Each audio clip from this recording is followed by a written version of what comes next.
Good afternoon, everyone. Good afternoon, Minnesota. To the press and to everyone, thank you for your flexibility. We had a lot of calls and we're finalizing some things, so we're a little bit later. To those of you listening, I hope that you're outside. I think today is that day that many of us wait for after a winter, late spring with a touch of summer on it.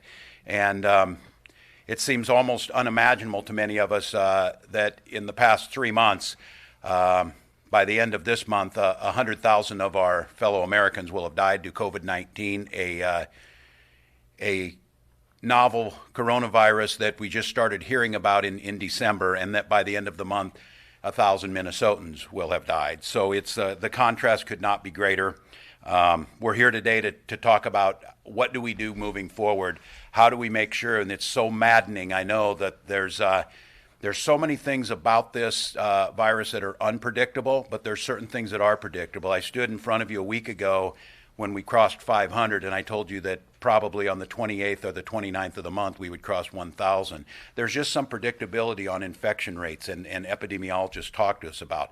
But the one thing is that we can control is how we act, what we do. And in the last 3 months, our whole purpose is to make sure that those who will get sick, and they will get sick because we have no therapeutics and no vaccine, that when they do get sick, they have the capacity to be able to go to the hospital and we have all of the things that they need, and that we're trying to protect those most vulnerable. So I just want to acknowledge that on a beautiful day where our students should be thinking about wrapping up the year, where baseballs should be being hit in the backyard, and folks should be gathering together, this year is unlike any we've ever seen, and those challenges are immense.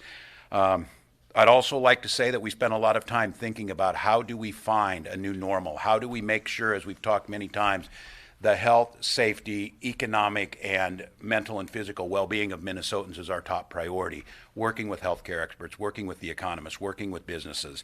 And these things are hard. I wish I could tell you that there was a perfect answer. I wish I could tell you that the ones we have are absolutely right. But what we've seen, there's not a playbook. I guess CDC put out a reopening guide today, but what we've seen is when the first one came out, there's really no states meeting those, and then we're told not to. There's been a lot of ships and starts. Here in Minnesota, we took seriously that states were going to be responsible for this. We needed to stand up and figure out our own testing plan. I was on the phone today with the CEO of a company called Hologic, which I had never heard of before this, but I know very well now, like Thermo Fisher and others, Roche, and trying to figure out what happened to our 7 Hologic Panthers, which are high throughput testing kits that are part of our strategy. Those are the types of things that are happening every day to try and make sure that we can do those things we told Minnesotans about. So I'm here today to talk about how we move forward with our Stay Safe Minnesota plan. As of Monday, we lifted the stay-at-home order. And from the very beginning, clear back in the middle of March when we talked about the state of emergency, to the end of March when we did our first stay-at-home order, it's very clear to me that we are not going to be able to shelter in place the entire time of this pandemic, that we were going to have to figure out ways that we could live with it. And I think the two analogies that I really like, we're not trying to prevent this pandemic. We're not even, we're trying to prevent the infections from the most vulnerable. But it's like that boiling pot that we know it's going to boil. If we wanted to turn down the heat and keep everybody in their house so that it wasn't even simmering, that comes at a heck of a cost. It comes at an economic cost. It comes at a cost to those elective surgeries and all those things. If you let it go on its own, it will boil over and it will overwhelm the healthcare system. Somewhere in there is a line where the pot just gets to simmer right before it boils. And what that allows you to do as many of the economic things that you can do in a normal life without crossing that line. And today we're here to talk about some of those things we're going to do. And we want to just acknowledge to try and give as much consistency and predictability as we can in a very unpredictable environment to those small business owners. But I want to make clear on this. These health guidelines are not an impediment to opening our economy. They're the key to opening the economy. As we've seen in states that have opened up, reservations for restaurants in Georgia are only 15% of what they were before. Consumers are going to make the choice. Consumers are going to go back where it's safe. And for each and every one of us, it's our choice on how we act that is going to impact others' health and how we get through this. So on June 4th, we're going to enter phase 2 of our Stay Safe plan. It's going to allow outdoor dining at restaurants and bars and a measured reopening of salons, barber shops with limited capacity. June 1st, I'm sorry. Thank you for that, I misspoke. We're going to have Steve and Commissioner Malcolm do a little bit more on that on June 1st. Restaurants and bars, I just want to speak to all those folks. They're integral, not just to our economy, and we know now how many jobs they create. They're integral to the part of us that makes living in Minnesota so great.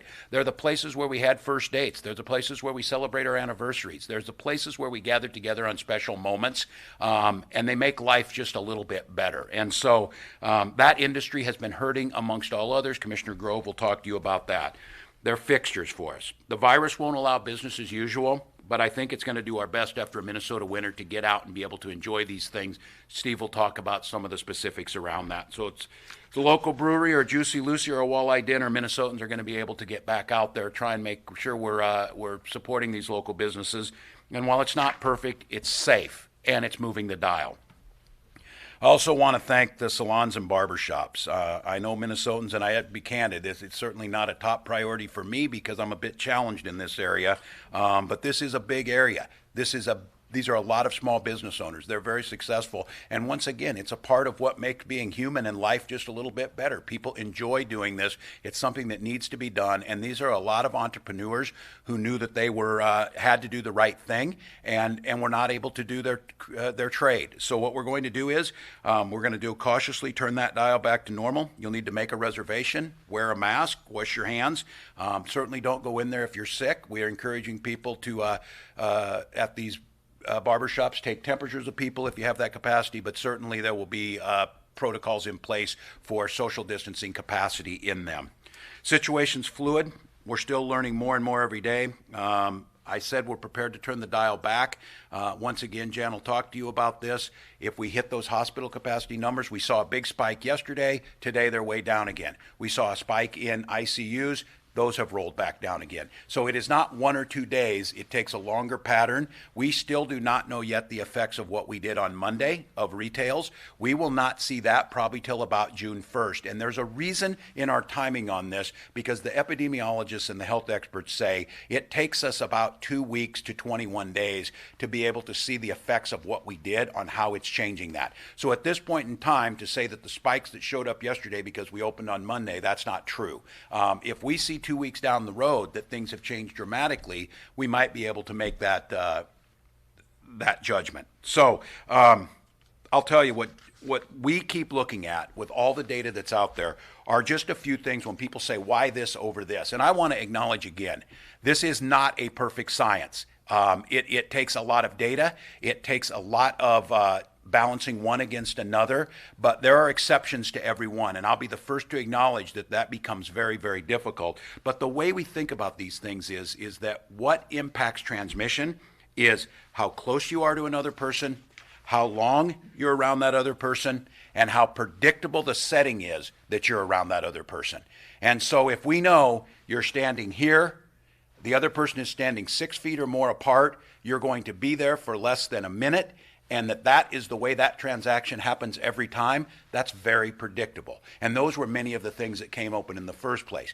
When you have people moving around, doing different things, you don't know who's there, you don't know who's coming, you set for a long period of time, those things become much more unpredictable, and the transmission rates go up pretty exponentially.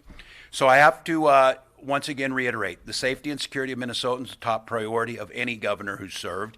That is certainly true now. That extends to thinking about how do we find that new normal and restart Minnesota's economy, or I should say grow it from where it is, because many folks are back out there.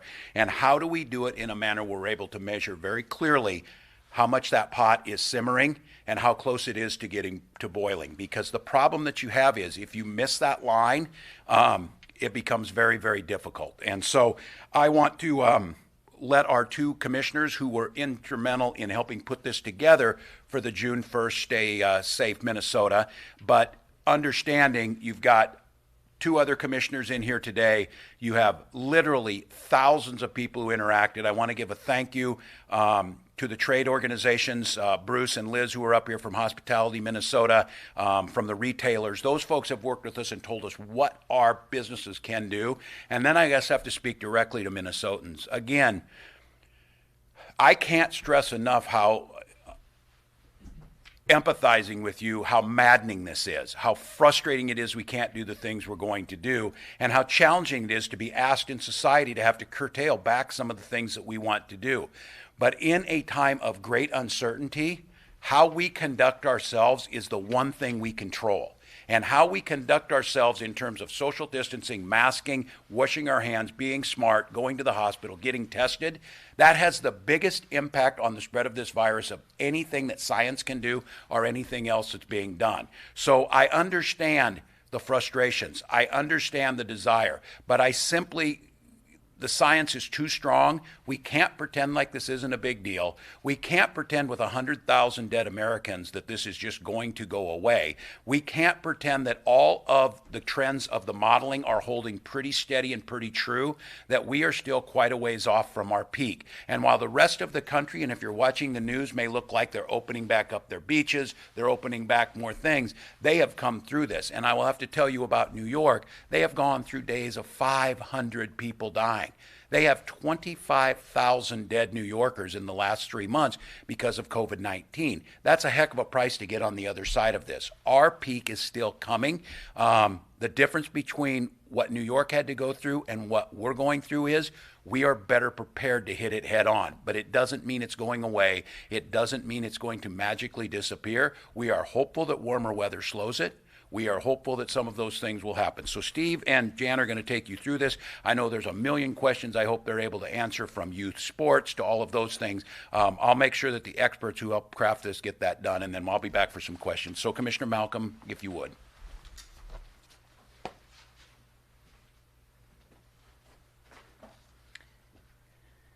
Thank you, Governor.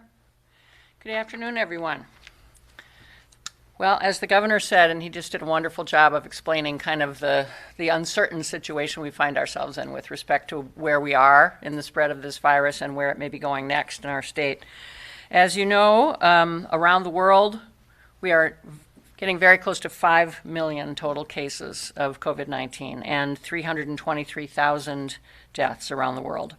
In our own country, we are now at 1.5 million cases and nearly 92,000 deaths. So that forecast of 100,000 by early this summer, unfortunately, seems all too real. Here in Minnesota, we added 640 more laboratory confirmed cases yesterday on a testing volume of about 5,500. So that 640 brings our total to 17,670. Now, notably, this is a smaller rate of increase than yesterday, and indeed we've seen 5 consecutive days of slower rates of growth, and that's great. That's what we hope to see. That is far too soon to declare that a trend, though. As the governor said, we haven't yet seen any impacts of the reopening measures that we've taken over the last periods of time, with more businesses coming online and with the lifting, the transition of the stay-at-home order to the Stay Safe Minnesota order just happening on Monday. This is far too early to declare that we are on the downward slope. Indeed, as the governor said, our projections, both the model that was developed at the University of Minnesota, as well as data that we are sharing all the time with our health system partners around the state, does show a lot of sensitivity in those projections to how much social movement is going on. All of the models that we look at do still say we're on the upswing and anticipate the peak in Minnesota coming likely sometime in July, but could be anywhere from late June to the middle of August, as those ranges continue to be quite wide. So the relative stability of the growth rate of the cases is one of the signs that tells us that a measured approach to continuing to open our society makes sense. However, we have had a continued inexorable rise in hospitalizations at a measured pace, but we are getting to the point where we know the load is not equally distributed around the various hospitals, and some of their ICUs are getting quite full. And we anticipate that some of the hospitals, and perhaps all of them, will be moving to activate their surge capacity in the coming weeks. So we're a long way from finished here. In terms of the hospitalizations, there are currently 550 people in the hospital as of today, 212 of those in intensive care. As the governor mentioned, the day before, we saw a big spike of 57 new hospitalizations. Yesterday, there were only 5. So we just continue to be in a pattern with a lot of variation in it, which gives us a lot of pause and concern on my part that we're not in a situation that I would call predictable in terms of where the virus is going next. Sadly, we added another 29 fatalities yesterday in Minnesota, one of our higher days in terms of people passing away from this disease. And the demography there continues generally to skew toward the older ages, 2 persons over age 100. 7 in their 90s, 8 in their 80s, 5 in their 70s, 50 in their 60s, and 1 person in their 50s and 1 in their 40s. So again, this is not something that never affects younger people from a mortality standpoint. And the growth rate has been concentrated significantly in the metro area, but as the governor's mentioned multiple times, those 8 counties with food production plant facilities that have been the site of some of the fastest growth in the country, on a per population basis, some of our counties do rank right up there in terms of the national totals of rate of growth, which is another one of those caution signs for us. But I'm happy to say that over the last few days, the percentage of new cases that those 8 counties represent seems to be leveling off a bit. So that's the whole key to the future strategy, as the governor has said time and time again, is going to be going forward our ability to find those cases quickly through testing, isolate them, and do the disease investigation, the case investigations to find the people who were in close contact, isolate and quarantine those folks, control those hot spots is the way that we can manage the continued growth of the outbreak in Minnesota once community spread is kind of at a controlled level. So that's another one of those metrics that we're really looking sharply at, is what percentage of the cases have no known contact, no epidemiological link that we can make. And that's so we're looking for that community spread number to be stable, and that too has been bouncing around quite a lot. We don't want to see that community spread percentage over 30%, and we're hovering right about there. So another indicator that we are not to the point of saying that the danger has passed from a general community standpoint. Part of why it's so important that we keep the social distancing and that we take a very measured move today. And so I really want to appreciate the robust discussion that we've had over the last few days, and the decision that the governor has come to is a cautious one. And I think it's incremental and it's cautious because the data indicate that we need to continue to be cautious with this degree of community spread, this degree of case growth, the potential for outbreaks, and the fact that we are still building that core capacity that we need to do the testing and tracing and isolation and quarantine that we need.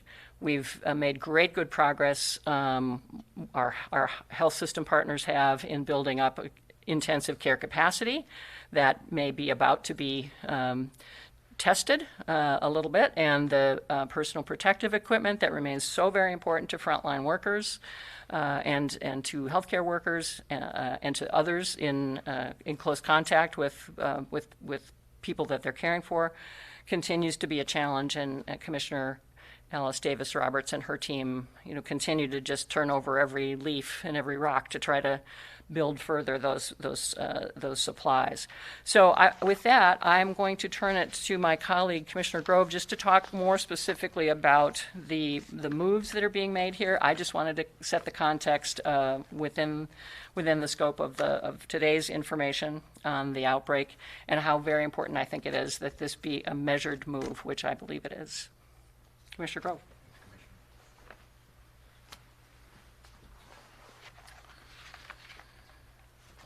Well, thank you, Commissioner. Governor, hello, everybody. And I am here to walk through a bit more of the details on this announcement. I did want to just begin, though, by echoing the governor's sentiments and thanking our business community. This has been an unprecedented challenge for Minnesota businesses across our state, and we are very grateful for the sacrifices that they've made to help slow the spread of this disease. And I think really all of Minnesota owes our business community a debt of gratitude for helping us slow this spread as we've been able to prepare for that peak that is coming, as the governor said. And in addition to being grateful for those sacrifices, I think we've all just been very impressed by the innovation, the community spirit that our business community has brought to this, whether it's changing their business models to create masks or PPE or other things that we desperately need, or getting really creative with how to deliver services in new ways in this new era of social distancing and curbside delivery and pickup and what have you. So, I think it's that kind of innovation and creativity that we have seen in our business community that's going to get us through these next phases of the process. So we're eager to continue to partner with business, as the governor said. And I did want to say that today is an announcement both of what is coming on June 1st, but I think also more importantly, a look at the phases that will come after that. And we really felt that it was important not only to say what's coming next, but what would the steps be after that, such that we can provide some predictability to our business community. They know what's coming next. They begin to plan out.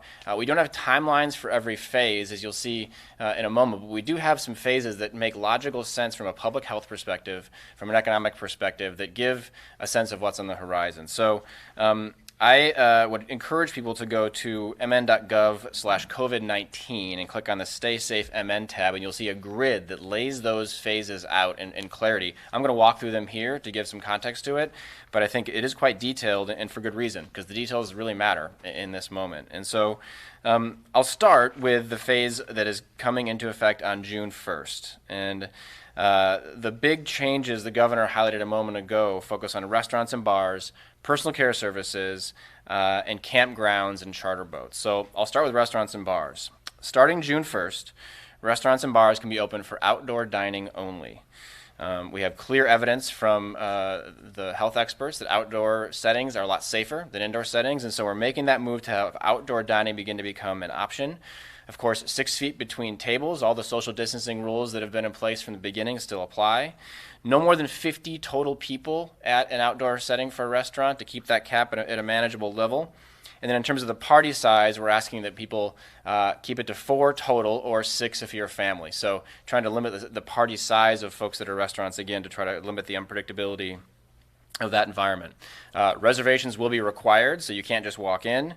And we're asking that all workers in these settings wear masks, and we're strongly encouraging customers to wear masks too. And really, this is about the safety of workers, right? As workers come back into that environment, if customers are wearing masks, especially when they're interacting, when they're giving their order to a waiter, what have you, that does help prevent the spread to workers who are taking that risk to come in and serve you. So we're requiring workers to wear masks, strongly encouraging patrons to wear masks. We get it. You can't wear a mask and eat and drink. So there's some practical things here where you have to take the mask off. But having that mask when you come in, using it when you're having conversation, removing it to eat and drink is the critical guidance. Now, obviously not every restaurant has an outdoor deck or a patio or a ready-made place to sit and have this kind of interaction. And so we are eager to see municipalities get a little creative here and get a little innovative with restaurants to find ways to make makeshift outdoor space work. We know that different cities have different zoning restrictions on this, and we ask that they get creative and find ways to make that possible for restaurants who might not have access to that space. My colleagues at MnDOT are looking into ways to find right-of-ways and sidewalks and parking spaces that might be available for outdoor dining, and they'll be releasing some guidance and thoughts on that coming soon. But I think just as we've seen restaurants innovate on curbside delivery and pickup, we're going to see this new round of innovation for outdoor seating. And some restaurants have it, and it's part of their business model. Others will have to create it, but an important step forward to begin to get that dine-in happening in a safe and thoughtful manner. The second area that we'll be changing as of June 1st is personal care services. This is the barbers, the hair salons, the nail salons, the tattoo parlors. These happen generally indoors. There's not a lot of outdoor barbers out there. So we do recognize it has to happen inside. But we're limiting capacity to 25%. And when I say limit capacity, it's 25% of the fire code. So every business out there has a sort of max capacity fire code. That's what I'm talking about when I talk about these percentages of the fire code. It's that percentage that you have in your OSHA requirements. Masks are required for both the patron and the worker in this use case. Obviously, you're getting a haircut or a tattoo. There's someone, you're pretty close. You're within 6 feet. So wearing a mask is required for both workers and clients in those settings. Appointment only, no walk-ins. So 25% capacity then for personal care services. And then campgrounds and charter boats, we're also making a shift on June 1st. We're allowing those operations to take place. Campgrounds, of course, we'll need to take care to make sure that the campsite configuration is socially distant. There's common areas in campgrounds, so we got to get that right too. We have some clear guidelines on social distancing there and sanitation plans for these common areas. You can find all that on the DNR website. Charter boats too. So charter boats are allowed to resume activity with appropriate social distancing on those boats, so 6 feet or more between both the crew and the captain, unless you're all a family, and then it's okay to be close as per the usual guidelines. So lots more on the DNR's website there to take a look at. So those are the 3 big changes coming on June 1st. And I just want to remind people sort of what remains the same, because I think that's important to know too. So the guidance that remains the same is that gatherings of 10 or less is the limit for gatherings out and about. If you're a business that can telework, you have to telework. This is a must, not a should. Telework is critical if you can get that done. And so that remains the guidance as well. Non-critical businesses, same thing. For retail, we're still at that 50% capacity, as we mentioned before. Churches remain at the same guidance as we had before, which is indoors, 10 people or less, or outdoors, 10 folks or less. Or drive-in services, which we've seen churches really innovate on. Bringing folks into the parking lot and sitting in cars is a new way to get this right. And so we encourage churches to look into options like that. And again, the rest of this is really the same. So that's the June 1 guidance. But again, this is a phased approach that we're launching. And so I want to walk through just briefly the changes that will come in the next 2 phases so you get a sense of what's on the horizon. And again, no timing on this, but I know the governor wants to move as quick as we can as it relates to these stages, so long as public health guidance is met and that we're being careful in doing this in a safe way. And we're going to look at that data and make the right science-based decisions for Minnesota. The next phase, gatherings will go up to 20 or less. So that gathering limit will increase. Restaurants and bars will then move into an indoor setting as well. Max capacity will be 50% indoors with 6 foot of social distancing. Masks required for both workers and customers. Personal care services will move up to 50% as well. They went from 25 in the previous days, so we'll pop that up to 50.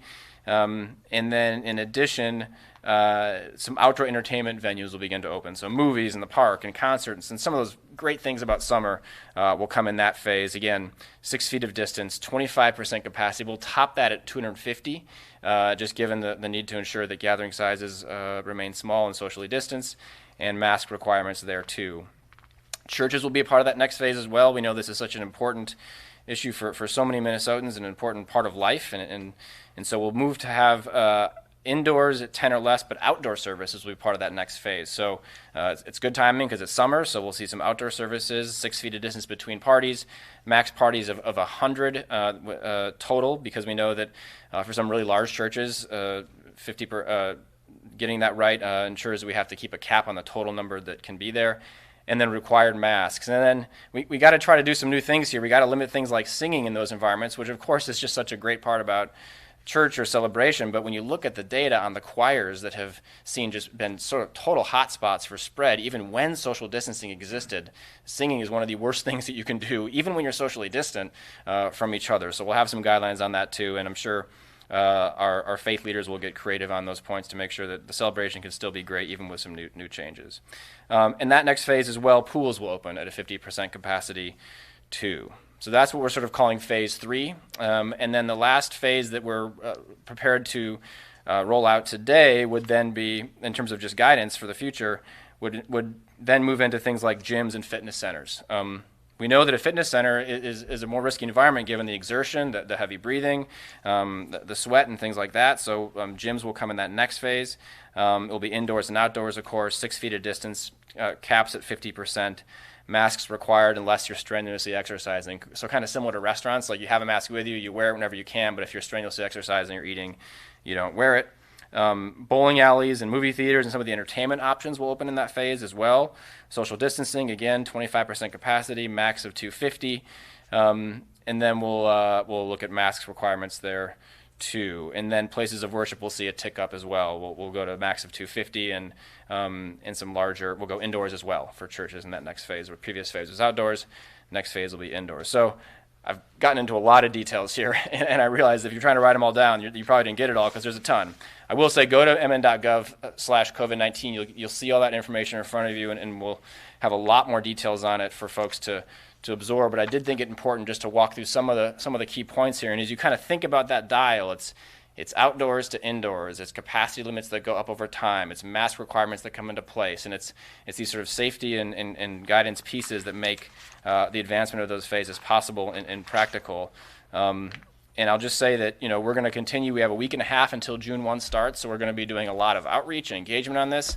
Myself and my colleague Commissioner Leppink are holding a webinar tomorrow at 11 a.m. for anybody else who wants to come or anybody who wants to come and try to get some further guidance and answer questions on it. We'll do a lot more of that in the coming weeks and a half. So some positive changes today, some I think important changes for our economy that allow some businesses to get back up and running in a safe way, and then roadmap for what comes next so that businesses can start to prepare and understand the order of things. With that, I'll turn it back to you, Governor. Thank you, Commissioner Malcolm and Grove. As you can hear, a lot goes into this, and it's maddeningly complex. I know it's frustrating to all of you listening, but it's based on the science. It's based on, again, that very simple principle of slowing the spread of this so we don't overwhelm the healthcare system. I also want to acknowledge the balancing act that goes into this, and again, I'll first acknowledge that we certainly know we're not perfect and try and measure all those things. I do want to acknowledge to the workers in this that is a very key part that we weigh in this. Acknowledging that worker safety is a top priority. It's one of the reasons last week we put in the executive order protecting workers to be able to work hand in hand. I want to echo Commissioner Grove's compliments, and rightfully so, to the business community of being creative and working on this. We know our business community doesn't want their workers to get sick, and they're coming up with great ways to do it. I think working hand in hand with those workers who express some fear about coming back, making them comfortable. This is all about the psychology, again, of both the workers and the customers feeling safe to come back. Just because we say it's open, we're seeing elsewhere in the country, that doesn't necessarily mean they'll come back. The way they won't come back is if they feel that it's incredibly unsafe. And one of the reasons we have to be so careful about this, if it were just an individual's choice to not wear a mask and congregate close together, that's one thing. But that action impacts the rest of society, and that's what we're trying to balance. And I do want to, before I go to questions, this issue around PPE and trying to gather as much as we can and stockpile this. When my friend Mary Turner, a nurse, tells me that she's concerned about this and she's concerned in individual hospitals, I'm concerned. Because these are frontline workers. And while we're doing things that I think we hadn't done before, but we think the science is good behind them, like disinfecting and reusing a mask, that makes frontline people nervous, and rightfully so. So I want to acknowledge that we're trying to strike that balance. And I just ask everyone again, when we make a decision not to social distance, when we make a decision to not wear a mask and be in close contact with one another, that puts more pressure on the PPE supply and the folks at the hospital. That puts people like Mary's and thousands of others at more risk. And so in balancing this, again, I'll go back before I go to questions. It's that simmering pot. We could turn it down and have it flat if we locked everybody down. We know that wasn't sustainable. We could let everybody go back to what they're doing and it would boil over and we'd see what's happened elsewhere.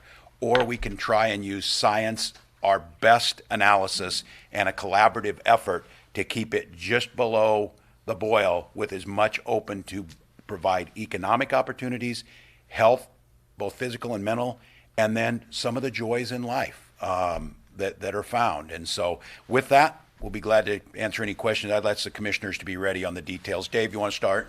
Yeah, I didn't hear anything about youth sports or summer camps. They're in there. They just didn't get it all, but these are very important pieces. Steve, I'm going to turn to you. Thanks, Governor. Thanks, Dave. I'm just pulling up my notes on this. So there's nothing in this June 1 phase that changes from the previous guidance on outdoor recreation and youth sports. Where we're currently at with sort of outdoor recreation for kids is that day camps are okay. Obviously, this is a critical source of daycare for so many parents. As a parent of 2 young 3-year-olds, I know this all too well. And then as it relates to sports itself, sports that can be played in an individual manner, and in smaller groups, again under 10, are okay. There's a whole playbook for sports on DNR's website. We're not in the stage yet of games being a part of this guidance, but that's something we'll evaluate again as we continue to go through the phases. Overnight camps are not okay? They are not okay. No, it's just day camps. So it's that kind of day-like experience that you have. It's sort of akin to daycare. Overnight camps present different challenges, so we're not there yet. Are you looking at those camps will pretty much be out for the summer then? I don't think we're prepared to announce that yet. I think as you look through the phases, we'll think about other steps that we can take moving forward. We know they're such a critical part of summer for so many kids. It's what makes summer great for so many kids, and so we understand the desire, but we've got to make sure we get it right and in the right pace. That's a good question, though. This unpredictability is the hardest for everybody. It's hardest for parents. It's harder for the clubs. The thing that drives this is what the virus is doing and what we're doing. So I think Jan would say that, and I'm unwilling to give and say we're not going to do any of these things at this point in time, because there is the potential that if we get this right, we flatten it and these things are possible. I do think it's incumbent upon us to be as brutally honest about this, that's not the way the curve is looking right now. That's not the things that we expect. And I think people should be prepared for that. But I also think it's just a little bit too early to look at that. I again, when I talk to our team about June 1st and getting these dates right, the difference between today and June 1st will feel like a lifetime. I mean, it's hard to believe that they're talking about our peak potentially being in July and August. That would mean basically today we're standing at the midway point from those first cases till we hit peak, and it has been a lifetime. So I'm just a little bit hesitant to make any too far predictions just because of the rapid changes. So, Esme?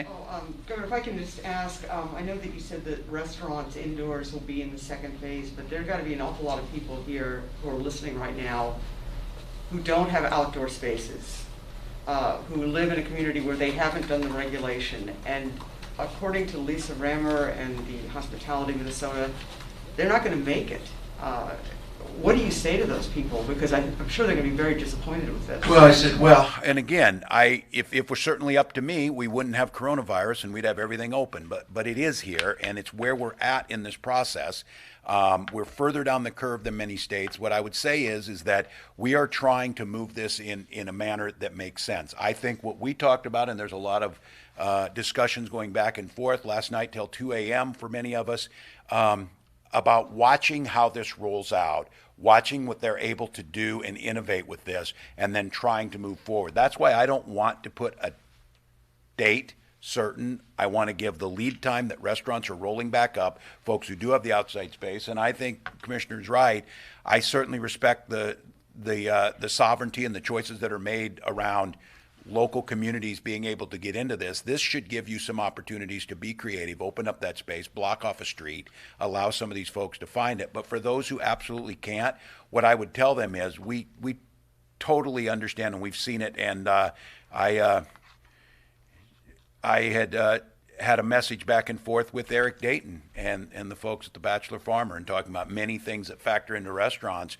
They're always very thin line. It's always very difficult, and a disruption like this is unprecedented in the industry. What I would tell them is to continue to work on this, continue to work with us, know that we're doing everything we can on the thing that we can control this. But the hardest thing I think to get through and to think about, because it's hard to grasp, is it is going to get worse here as the virus before it gets better. That is an absolute guarantee. And I think that's the thing. If we were certainly on the other side, if we had the capacity to do that today, I think we discussed it, if that would be possible. I think the health experts at this time say it's not. So they don't need, what I hear from them is they certainly don't need sympathy from me. What they need is guidance of how they get there. They need to have the facts to be able to go. Once again, what you would see, and you're seeing this in states, even if there were no restriction on this, it's going to be very difficult to get people to go indoors, especially those who know that Minnesota's infection rates are relatively high right now. Governor Walz, Scott Peterson, Minnesota News Network. House Minority Leader Kurt Dowd put out a statement saying that today's announcements show why you should be working with the legislature instead of going it alone. He asked the question, what is the science that allows indoor salon services but restricts restaurants to outdoor seating? And then he says many Main Street businesses can't afford to wait until June 1st. Outdoor seating should begin right away. What do you say to that? Jen, do you want to talk about that interaction? This is the one we have many, many discussions around this. I would say we are working with the legislature. We tried for 4 months to work with the legislature. I will continue to try and work with the legislature. There's some signs around. I get it. There's a group of people out there that says this isn't that big a deal. Let's open up the restaurants. The science behind that doesn't agree with that. And so I think if I understood the comment, it was why open up personal care settings but not restaurants? Was that okay? Well, I think, as the governor said, so much of this turns around closeness of exposure, length of exposure, and predictability of the setting. So for a personal care service, as Commissioner Grove said, there'll be capacity restrictions, so there won't be able to be a lot of people in the space at the same time. And many of these we know are very small shops. It could be a sole proprietor with one chair or a couple of proprietors. So they certainly can accomplish that kind of size control. The guidance indicates that masking is necessary for client and worker, and in the case of the worker who is in physical proximity to the client by virtue of the service, we're advising not only a cloth covering, but a face shield. So some specific ways that workers can be protected. But those are generally not terribly long encounters either. They can be. And from that perspective, we might suggest that, again, appointments be carefully monitored for their length. And it might be that a haircut's a good idea and a hair coloring is not a good idea, just from a length of the encounter perspective. In a restaurant, the whole point is to go and stay and converse and have a good time. And again, of course, takeout and delivery options remain. We do hope that more restaurants are able to create outdoor opportunities, even if they might not have them today. But I think it's just that the concentration of people, the length of time they're together, and the intermixing of the not just your immediate party but others, and that it's just a very different environment in a small personal service salon. If I can follow up on that, the concentration, proximity, outdoor dining, a maximum of 50 people, outdoor church service, maximum of 10. That I don't, can you explain? I will try on this too. This is one that I will, it might be in the right frame with church service, confess on this one that we struggle on some of these, and there is not a perfect answer. Trying to figure it out, and we have brought, just candidly, the way this is presented to me, I went out and asked to follow the science, use courses of action from one that would be considered keep that pot still, don't do anything, to be as aggressive as possible. And this one wafts between both of them, between the two of them. And I think, and I'm hearing strongly on this, of trying to figure out how we make that happen, because I think the logic behind it, and I think, Jan, again, it was the predictability of who's there, but I think you could argue, boy, I see the same people every Sunday at my congregation, and in fact, the Smiths sat in the same pew every year for 30 years, so we know exactly where they're at, we know exactly where they are. I just want to say that I think there is a very strong sense of urgency for us to figure this piece out around churches. And I say that about all the businesses, but I do think these pieces of people's lives, we need to try and get it around. So, Dave, I would just tell you, I think it goes with the predictability piece of it. I will again say that I don't think that it's perfect, and I think there's some things that we have to still continue to figure out. It's one of the reasons with the next phases that I don't want to set a timeline on it, because I think if we get these things, that many folks are prepared to move pretty rapidly to implement the things that are being asked of them to get there. And I think just to be on this one is we want to see what happens for a short period of time with the changes we've made and want to get there. But I will acknowledge the logic of that argument is sound, the concerns are there, and that this is one that we probably had more conversations about this and graduation ceremonies than maybe anything else. You know, the restaurants are pretty clear what the data is. We think we know how to get them there. These are two a little more challenging. I just have a question about testing. I think it was 4 weeks ago tomorrow that you announced the partnership with the University of Minnesota and the Mayo Clinic, and you said the goal was to get to 20,000 tests a day, that you should be there by this time. Yeah. We're not there. We're not really even close. We certainly have increased our testing. What happened and what impact has that had on your overall modeling in terms of the peak and the projections of where the No, that's right. We set a floor of we had to get to 5,000. We wanted to be into May at 5,000 and move towards a buildup of 20,000. I thought the projection, and we'll see, Jan can maybe talk about this, was to hopefully by the end of May. I said those first weeks of May, I wanted to see us over 5,000 on a daily basis. I think we're averaging 6,000 this last week. This one is complex, and again, I will take this from the perspective of what I asked, because I want to be very clear. The responsibility to get that testing, tracing, and isolation falls upon us. That is a key to being able to get these open. If I had more tests and had more tracers, would I have a higher comfort level with moving some of these things? Yes. Did it impact this decision because we didn't have the 10,000 or the 20,000 we're going to? No, not so much, because I think we needed to see this roll out and see what happens. There are issues on this. The call I had with Hologic Panther this morning with Kevin over there, the CEO, just candidly, and everybody's a little cautious about talking about it because they're a little bit nervous, which is a sad testament to the situation we're in. These were on their way, ordered, and they were picked off somewhere in the chain by the federal government. No one, all the way up to the vice president, has been able to tell me who picked them off. And we talked personally for 20 minutes, and then Dr. Burst followed up and talked to me for 20 minutes, and then she talked to Commissioner Malcolm for 20 minutes, and I talked to the CEO today. So there still is a little bit of the supply chain, but I want to be very clear on this. My instruction to my team was, that is an obstacle that we have to work around, that we will not take no and say that. And I'll let Jan talk a little bit about it. The good news is we have the capacity to test over 10,000 today. We are setting on that capacity without the people testing, not coming in asymptomatic, and us figuring out how to push the test to them to go out and find them to test these areas. And that's what's happened this week of taking the National Guard out there and testing long-term care. So Jan, you want to talk about how we get there? Yeah, Governor, I think you got it exactly. We have been disappointed that there's not been more demand incoming to the clinics and the sites that have been created. We've seen, again, kind of ups and downs. Some of the clinics have established drive-in sites that have ramped up in busyness and then kind of fallen back down.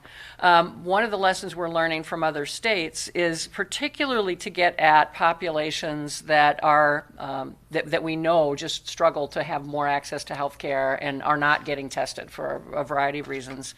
We're going to need to get in mobile testing situations and take the test to them, as the governor said. So that's work that is building up right now. The long-term care plan, as you heard us say, I think it was just a week ago, Governor. Although the weeks are blurring in my mind, I must say, we've been going out to test long-term care facilities. Just looking for my notes here. How many have we done? We've tested all residents and all staff in 39 facilities so far, including over 7,000 residents and staff. We have 30 scheduled for next week. We've rolled out a survey tool that allows long-term care sites to request testing for their facilities. It's our goal to get to every single one that's got a positive case or two or more people who are symptomatic. 300 facilities have already responded to get on that testing schedule. So that's just an example of, we know there's a lot of population there that's exactly the right population from a risk perspective. We've been doing aggressive testing in the food processing plants. We know that a lot of employers are interested in setting up testing programs for their workers. We are talking with law enforcement about a more kind of open testing regimen for them. So whereas we didn't know how many people with the restrictive testing criteria might have been wanting to get tests but not coming in, we still have to get the message out. We appreciate your help in doing that anybody with any symptoms should be getting tested, but that volume has not materialized as quickly as we frankly thought. So this next step of creating mobile testing sites and going to the people is where we need to go. And just a quick follow-up On the missing tests, are you saying that, how many tests are missing? Are we talking a few hundred? Those kits? Those kits, yes. Those The all- machines how many? themselves. It was the actual testing machines Yeah, that got rerouted. the machines themselves Yeah. that can test thousands. These are high throughputs. And they got, and I'll just candid, and I'm sure that they would verify this because they've been very helpful. The vice president heard me mention this to him. He followed up and called me. I told him he hadn't found it. He said he'd get Dr. Burks and the admiral on it, Pelagic, to find these things. We couldn't find them, and I found a sheepish CEO today kind of saying, well, we have to do where they tell us to send them. This has been a frustration because I take them seriously. If the state's responsibility is to do this, we need to do it. I've only asked, and the only thing I asked of them is help us with the supply, specifically sometimes the reagent, but mostly on the swab issue. But that did happen. But for us, and I think it's clear, that's not the only reason we're not getting all the tests. I think for long term to get us there, what I would say to all of you, and I've challenged my team on this, I wanted us above 5,000 by the 1st of May so we could do an aggressive kind of reopening with the testing, tracing, and isolation, because we're going to need these tests in the fall. We're going to need them until we get a vaccine, and we have to have it to scale. So what I would say is watch over the next week or so. We need to be up around 10,000. And I think you see that. If we're at 10,000, that puts us at a per capita higher than any state in the union. That gives me much more confidence that we're able to put out these fires when they show up. We're able to be more aggressive then. Governor, you Scott. mentioned a little bit earlier concerns about healthcare workers, and you mentioned Minnesota Nurse Association's Mary Turner. Nurses are marching on the state capitol today. They say they don't have enough personal protective equipment for their patients and themselves, and the health department acknowledged the CDC relaxed its guidance on PPE usage. Can you guarantee to Minnesotans when COVID, the peak comes, that the state will have enough PPE to ensure the safety of patients and the people caring for them? Yes, that's what I have to do, and I have to work with our private sector hospitals because they manage their own PPE supply. We're there to now, again, before this happened, Minnesota was in pretty good shape, but we had 8 regions. We had at least a inkling of what was out there, meaning how many beds we had, how many ventilators we had. No state had an idea of how many masks they had, how many gloves they had, and all of that. And then who was ordering it? The state of Minnesota doesn't order for Mayo Clinic. Mayo Clinic does that on their own. But what we decided, and we thought at the time, well, the state will be backfilled by the Strategic National Stockpile. There is no Strategic National Stockpile. And then when we started ordering, we started competing against everyone else. So my guarantee has to be that, and that's what keeps me up at night, that I have to balance this against it. And again, the challenge for Minnesota is we asked everyone to shelter in place for those first 7 weeks to give us the time to build this up. We got those built up. We think we're ready. And like Jan said, we're going to have to kick over and use some of our 24-hour supplies on ICU. But we got there, and now it's months until our peak. And so that was the thing is, are you going to continue to shut down dentists? Are you continue to shut down elective surgery? We're trying to strike that balance again, and this is that boiling pot. Let them burn up some of this, but if this gets out of hand too fast, they will burn through it. And I want to acknowledge that, and there's a lot of tension between the hospitals and the nurses that they serve on how they're using their PPE, what they're normally used to doing, and what they're being asked to do right now. What I would say to Minnesotans, if your nurses are nervous about it, there's probably a reason to be nervous about it. And as I've always said, until it's in the warehouse, and I don't put these stories out there to complain about things getting picked off. When we do mention one of these, it's because we're frustrating. We had gowns masks. that were diverted. They're on the way to us. We ordered them. We had them.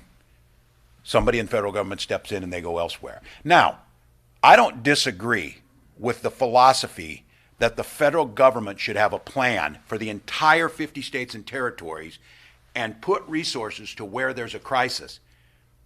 But we've never seen that plan. We don't know why the decision is made. We don't know why the White House would divert masks away when Stearns County ranks in the top 10 of counties in infection rates going up. That doesn't seem to have a rhyme or reason. And there's no published data that tells us why, and no one answers on that. So am I still concerned about where they're at? Yes. Are we doing, and the commissioner and her team and the help we're getting from the private sector, they're in pretty good shape. But I have to tell you, it's a fine line still. And this is, again, the biggest thing we can do is keep social distancing. Don't get where we have to use this, and don't burn this so that these nurses can use what they have in these cases they need to have. I've got a question from NPR for Commissioner Grove. If an employee tests positive and must stay home for 2 weeks, are they eligible for unemployment insurance? And can employers continue to pay them and get reimbursed if they're not? Yeah, so if you are affected by COVID and need to leave work, you are eligible for unemployment insurance and should apply immediately. Different businesses have different policies in place for sick leave and things like that, but as Governor's Executive Order 2005 laid out, if you are affected by COVID-19, even if it's just a furlough for a week or two, you are eligible. I wanted to add just one more point if I could, because I didn't mention it before since I'm up here.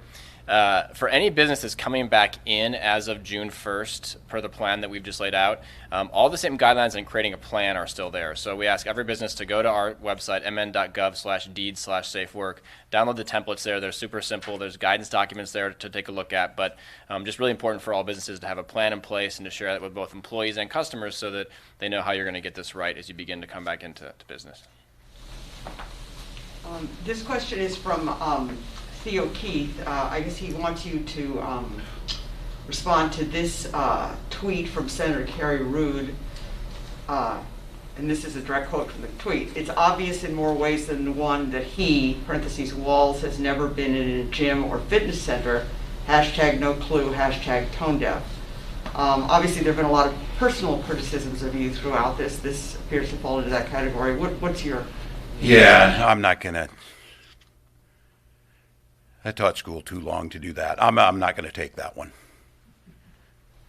Governor Walz, this is from Dana Ferguson of the Forum. She says restaurants and bars in the Brainerd Lakes area are hoping to open this weekend because Memorial Day weekend traffic drives a huge portion of their annual earnings. What guidance do you have for them? Some are talking about opening ahead of the June 1st date, and what kind of legal action, if any, would they face if they do that? Well, once again, the last resort is to do anything legal action. The idea is about trying to get people to do it because it's the right thing to do, to bring people back. I have no doubt some of these businesses are prepared to try and go.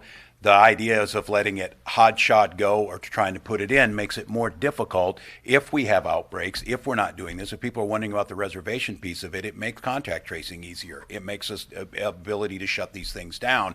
So my guidance to them is we're moving as quickly as we can.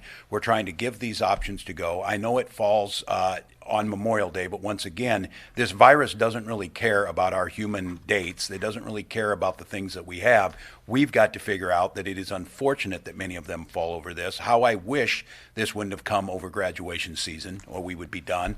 But it's the same principles that we're not quite ready to do that. We have not yet seen what the implications are of what we did this week.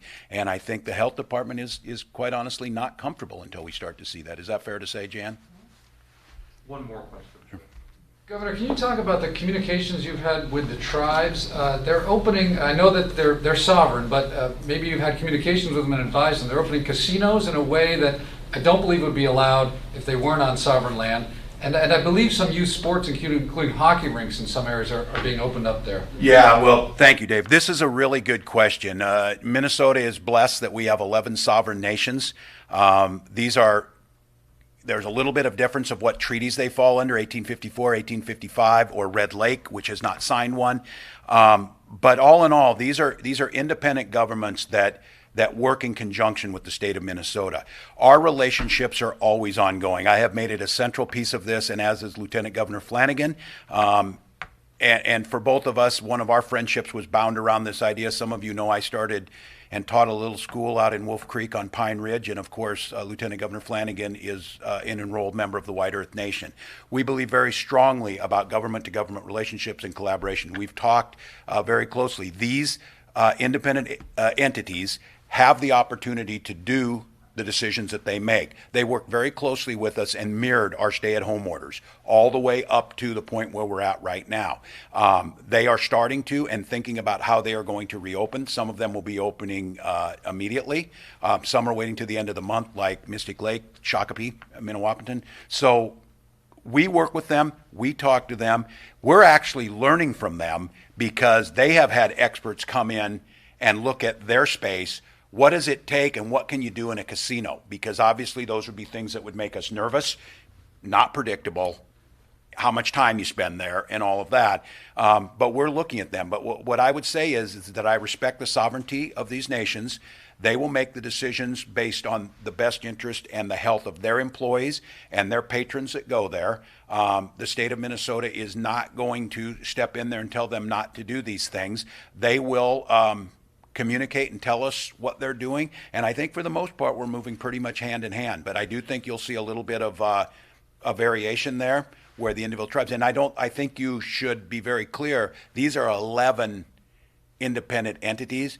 They many times work together on things, but there's a lot of times they diverge. So some will and some won't. Well, again, Minnesota, I appreciate those of you who are spending time, the rest of you who are outside enjoying, as I said, what feels like the first day of summer. This has been challenging times. I wish I could tell you this was a clear cut, that there was a book we could open, that there was an algorithm that we could plug in that was absolutely perfect. I have to weigh first and foremost the safety of Minnesotans and balance that against our long-term economic well-being and our mental health and our societal well-being. It requires sacrifice from all of us. It means, again, I can't stress this enough, I get it. I get the frustration of people thinking wearing a mask. But if you're in public now and you're not wearing a mask, it sends a signal to your neighbors. Now, certainly if you're outside and you're social distance, that's fine. You're doing some activities in your garden and people are across the way, that's fine. But if we're gathering closely together or you're going into stores, it just makes good sense. The latest studies show, I think, Jan, I saw 75% reduction in spread, even with cloth masks, that you start to see some gains in that. We're moving the dial. We have to. We have to figure out how we can get back to more normal, how we can get people back working, how we can bring back some of those joyful things, but we can't put people like Mary Turner and nurses across Minnesota or healthcare workers in jeopardy. We can't put servers in restaurants in jeopardy, and we certainly have to be able to do this, as I said again, if we do this right, it's a good housekeeping seal of approval where people will feel comfortable going back. They will go back to these restaurants, and we won't end up in a situation where we get a runaway virus spread where we start to see what happened in certain parts of the country. So I take this very seriously. I did something that I never thought I would see as governor. We had to stand up a state morgue in anticipation of what will happen. These are things, as I said, it's just so bitterly heartbreaking and frustrating to know that in 8 days we'll pass 1,000, and then in another 20 days, if we keep at the same pace, we'll pass 1,500. And that's because we're making good choices. That's because we're social distancing. And if you let it run away, you're going to see it go much higher. So there's a lot to be done. What I can tell you is if you can stay home and work from home, do it. Wear the mask, wash your hands, continue to do those things. But I think there's an opportunity here for us to do this right. I fully intend, something I've now done for 26 years, on the 4th of June, I will get a haircut, not much of one, but I will go. I will get a reservation. I will mask. I will go to my barber. I will be grateful to be able to give that economic activity to that barber, and then I will get a reservation at a restaurant to celebrate my 26th wedding anniversary on June 4th. And I will do that with a local restaurant, setting outside social distances, wear my mask until I'm eating, and try and make this thing work and show that Minnesotans that if we do this right, we can help the economic side of things. We can keep people safe, and we can go back and enjoy some of those things. So I understand the frustrations. I understand, for me, Memorial Day is I have not missed in a long time, being at Fort Snelling. And when you stand next to a veteran of the Chosin Reservoir Campaign, talking about what they did in sacrifice and service to this country during the Korean War, I hope Minnesotans know it's the least we can do to try and keep them safe, to try and not spread it to them, to do our part in this. And we'll come through it. And to hear the pride that goes on there, there'll be a Memorial Day next year. to again honor them. So I want to thank you all. I encourage you to go to the website. As the commissioner said, there's a lot of what ifs. It's not always, there's 1,000 exceptions to many of these, but we're doing the best we can, and that I just want Minnesotans to know if we do this right together, we continue to keep people safe and move our economy back. So thank you.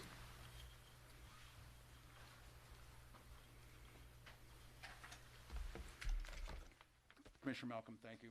Joe.